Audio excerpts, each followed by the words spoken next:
រឿងអណ្ដូងទឹកលើវាលខ្សាច់កាលកន្លងទៅព្រះពោធិសត្វបានកើតក្នុងត្រកូលឈ្មួញប្រកបមុខរបរជួញដូរតាមរទេះចំនួន500តែងតែធ្វើដំណើរពីកន្លែងមួយទៅកន្លែងមួយជាប្រចាំថ្ងៃមួយមានអ្នកចំនួនក្នុងស្រុកជាមួយមានបំណងចង់រួមដំណើរទៅជាមួយដែរដោយយល់ឃើញថាការធ្វើដំណើររួមគ្នាដូចនេះពុំមែនជាការល្អប៉ុន្មានទេទើបពិភាក្សាគ្នាអេលបងខ្ញុំសូមចូលរួមដំណើរជាមួយលបងដែរលើកនេះគ្រាន់បានគ្នាច្រើនដើម្បីជួយគ្នាលបងខ្ញុំយល់ថាការធ្វើដំណើររួមគ្នាច្រើនបែបនេះមិនសូវជាល្អប៉ុន្មានទេតែលបងយល់យ៉ាងណាដែរអូបើលបងថាគ្នាច្រើនមិនសូវល្អ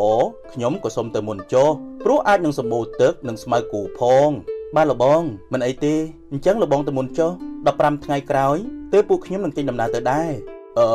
មិនអីទេចេញទៅពេលណាក៏បានដែរពួកយើងនឹងចាំនៅទីតាំងគោលដៅក្រោយពិភាក្សាគ្នាហើយឈ្មួញមួយនោះក៏បានចេញដំណើរទៅមុនដោយមានរទេះចំនួន500ពួកគេចេះតែបររទេះទៅមុខឥតឈប់រហូតដល់ទីស្នាក់អាស្រ័យនៅរបស់យក្សកំណាចយីពួកនេះមានគ្នាច្រើនគួរសមមកឆ្អែតល្មមអញគិតប្រែកាឡាខ្លួនជាអ្នកធ្វើដំណើរមកពីទិសបញ្ច្រាសគ្នាទៅបញ្ឆោតពួកនេះសិនវើយយក្សគិតដូច្នេះហើយក៏ប្រែកាឡាខ្លួនធ្វើជាអ្នកដំណើររួចដើរទៅរកក្រុមឈ្មួញពោលសំណេះសំណាលលេងជាមួយលបងលបងទាំងអស់គ្នាធ្វើដំណើរទៅណាមកណីគ្នាច្រើនម្លេះពួកយើងមកពីក្រុងពេរិណសីធ្វើដំណើរឆ្លងកាត់ទីនេះដើម្បីទៅជួញដូរនៅឯស្រុកឯណោះបើដូច្នេះពួកលបងដាក់ទឹកដាក់ស្មៅទៅនាំតែធ្ងន់ទី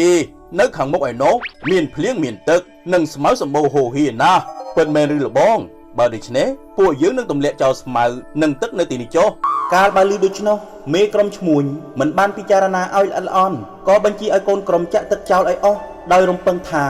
នឹងមានទឹកភ្លៀងនៅខាងមុខឯនោះវិញអ្នកគ្នាយើងនាំគ្នាចាក់ទឹកនិងស្មៅចោលឲ្យអស់ទៅទុកនាំតែធ្ងន់ទេខាងមុខមានភ្លៀងច្រើនមិនខ្វះទេទឹកនិងស្មៅនោះមែនហើយទុកទឹកនិងស្មៅនាំតែធ្ងន់មែនបាទលោកម្ចាស់លុះពួកគេចេះតែធ្វើដំណើរទៅមុខក៏មិនឃើញមានភ្លៀងមានទឹកអ្វីសូម្បីតែមួយដំណក់រីឯទឹកក្នុងបំពង់ក៏ចាក់ចោលអស់ធ្វើឲ្យពួកគេនឿយហត់អស់កម្លាំងជាខ្លាំងហើយទីបំផុតក៏ត្រូវយក្សចាប់ស៊ីជាអាហារអស់ទៅ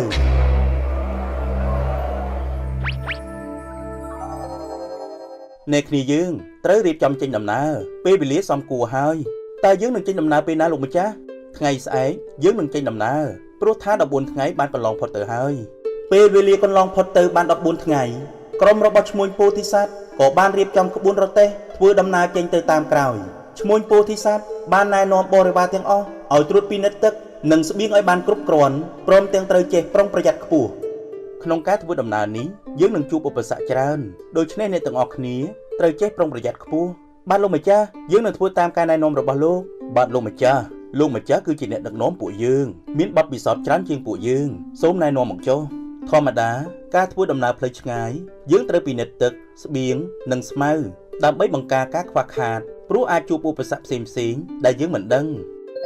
ថ្លែងពីយក្សកាលឃើញអ្នកដំណើរឆ្លងកាត់ក៏ប្រើឧបាយកលដូចគ្រាមុនទៀតតែដោយសារពោធិសត្វមានប្រាជ្ញាចេះប្រយ័ត្ននិងត្រេះរិះបានល្អិតល្អន់មិនបានជឿសម្ដីអ្នកដំណើរនោះឡើយទើបសួរទៅបរិវាររបស់ខ្លួន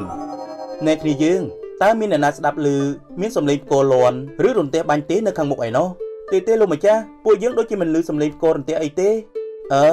បើដូច្នេះអ្នកទាំងអស់គ្នាត្រូវតែប្រុងប្រយ័ត្នកុំឲ្យកំពប់ទឹកឲ្យសោះព្រោះទឹកនិងស្បៀងគឺជាអាយុជីវិតរបស់ពួកយើងហើយដោយមិនជឿសម្ដីអ្នកដំណើរនោះពួកឈ្មួញរទេះចេះតែបន្តដំណើរទៅមុខលុះពេលរសៀលបន្តិចពួកគេក៏បានប្រទះគំនរឆ្អឹងរបស់ក្រុមឈ្មួញដែលមកមុនទើបដឹងថា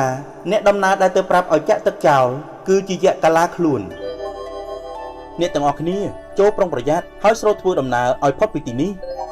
លោកម្ចាស់មើលទៅពិតជាគួរឲ្យខ្លាចណាស់មិនអីទេឲ្យតែយើងមានស្មារតីខ្ពស់ប្រុងប្រយ័ត្នយក្សមិនហ៊ានធ្វើអ្វីឡើយ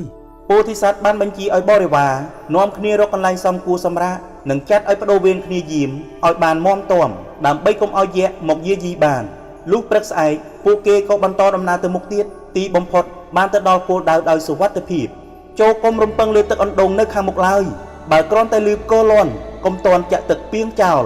មុននឹងសម្រេចចិត្តត្រូវពិចារណាឲ្យបានជាក់លាក់សិនបុគ្គលមានប្រាជ្ញាមិនដើរកាប់បំពង់រងចាំទឹកភ្លៀងឡើយ